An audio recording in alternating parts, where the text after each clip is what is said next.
If you wish to talk about speculation, we must begin with the first and greatest law, the rule that stands above all others, the rule of position sizing. Forget your clever entries, your charts, your news tips, and your timing. They are the trinkets of amateurs. Without control of size, they are worthless. The market is not your friend. The market is a cruel place, and it does not forgive mistakes of scale. It will let you be right and still destroy you, not because your judgment failed, but because your proportion did. A man's fortune is not made by how often he is right, but by how much he has left after he is wrong. That is the law. A man can be entirely correct about the direction of a stock, and still lose everything if he has sized his position incorrectly. Conversely, if his size is disciplined, he can be wrong about the direction and still live to fight another day. The only fight that matters in this business is survival. If you cannot survive, you cannot profit.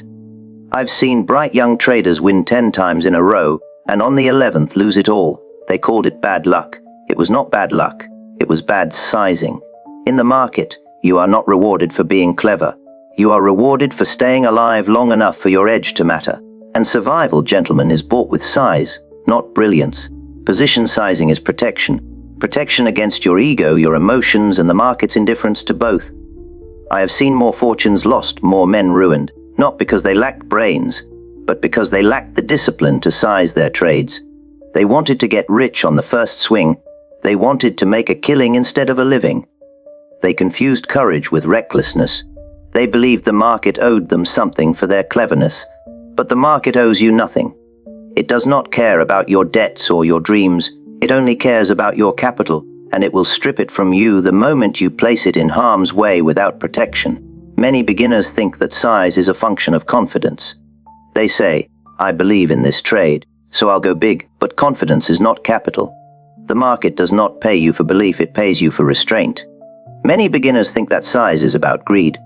If I double my size, I will double my profits, but what they truly double is their danger.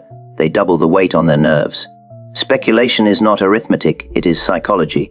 When your size is too large, every tick against you feels like betrayal. Your heart starts trading before your head does. You stop following your plan and start following your pulse. A man who is oversized is already defeated. He cannot wait, he must react. He cannot think, he must escape. Your brain will not work the same. You will not follow your rules, you will follow your fear. You will not see the market, you will only see your money bleeding. A position that is too large will turn the calmest gentleman into a trembling wreck. Every small fluctuation, every daily jiggle, every whisper on the street will feel like a catastrophe or a death sentence. When a man is in that state, he has lost his nerve, not because he was born weak, but because he sized his trade too large for his comfort. When I was young, I mistook nervous excitement for conviction. I thought the faster my heart beat, the closer I was to victory. I learned painfully that the opposite is true. The calm trader wins. The anxious one is doomed. A trader who is oversized is already beaten, because he will act not as a speculator, but as a gambler. The gambler bets because he must, the speculator bets because the odds are right. So ask yourself this: if your position makes you stare at the tape, if it steals your sleep, if it shakes your hands, if you cannot leave the market alone for fear of what might happen, your size is not a position anymore, it's a burden. And in speculation, burdens break men faster than bad calls ever will. Because the moment fear takes the wheel, your ship is already sinking. I learned this truth, this crucial lesson, the hard way, as all true lessons in the market must be learned. I speak not as a preacher, but as a man who has stood in the graveyard of his own fortune. I was once right on the direction, the timing, the story gloriously right, and yet I went broke. How? I was too large. When the market turned against me for a few short days, I could not hold my line. My own success had made me reckless. I believed my judgment was infallible. But the market, gentlemen, has a way of humbling men who confuse intelligence with invincibility. It wasn't the loss of money that broke me. It was the realization that I had destroyed my ability to sit still.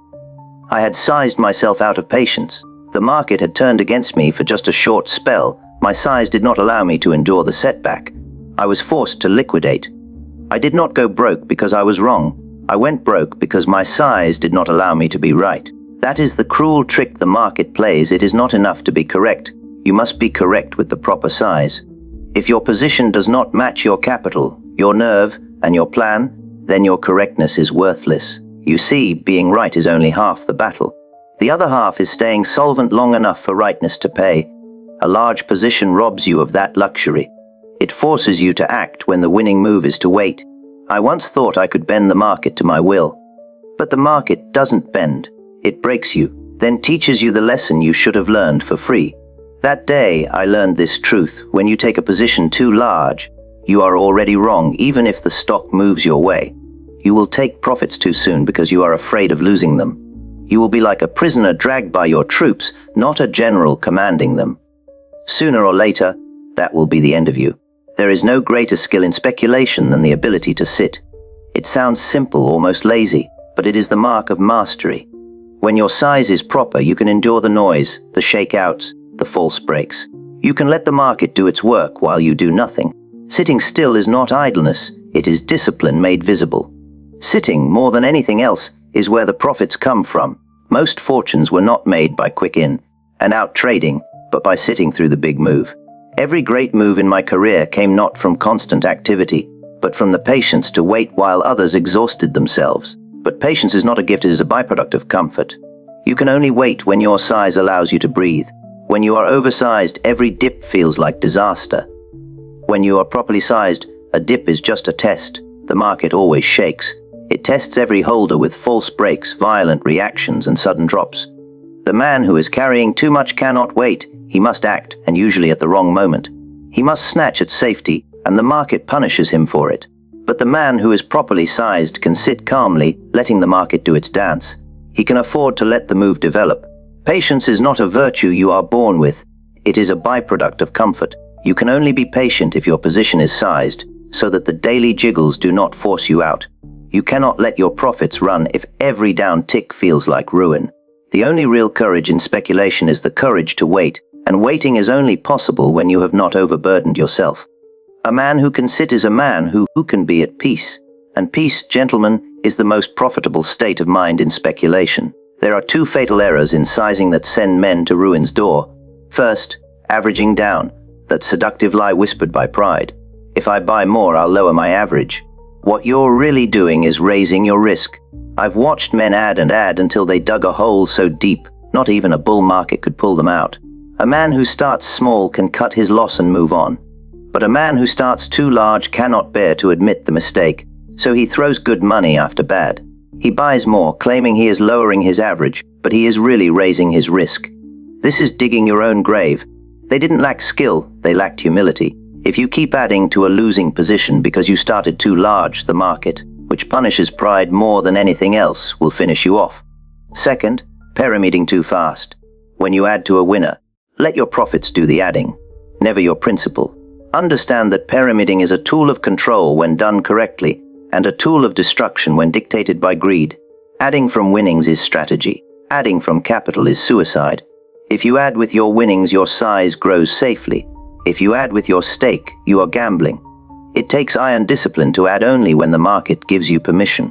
The market tempts you when you're right. It whispers, go bigger. But the time to go big is never when you're euphoric. It's when you're prepared. Greed is the most eloquent liar on Wall Street. It tells you you're being bold when you're merely being blind. In the end, everything returns to control. Size is not about getting rich quickly.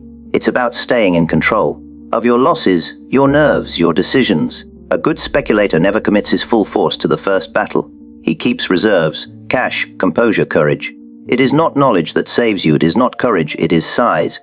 A trader with no reserves has no control, and a trader with no control is a passenger, not a pilot. A speculator who sizes properly is like a general who never commits his whole army to the first skirmish. He holds reserves. A trader who puts too much money into a single position has no reserves, and therefore no control. He is beaten before he can regroup. Control allows you to make decisions based on the market, not based on the size of your potential losses. The irony of this business is simple: the smaller you bet, the bigger your chance to get rich. When your size is right, your nerves will be steady, your judgment will be clear, and your patience will be natural. You will not need to force yourself into discipline. Discipline will flow from your comfort. Because small bets keep you alive long enough to catch the big moves. And catching the big moves is the only way wealth is ever truly made. Make your positions so small that you can take them, cut them, carry them, and add to them all without strain. Make them so small that the market cannot shake you out with its tricks. You can only get rich in the market if you first refuse to go broke. That is the law, and it is enforced without mercy. I have made and lost fortunes, but I only ever made them when I sized for survival. The market rewards the man who can sit, and the man who can sit is the one who has nothing to fear from a temporary loss. Control your size, and you control your fear. Control your fear, and you control your fate. And the market, gentlemen, only pays those who have mastered themselves.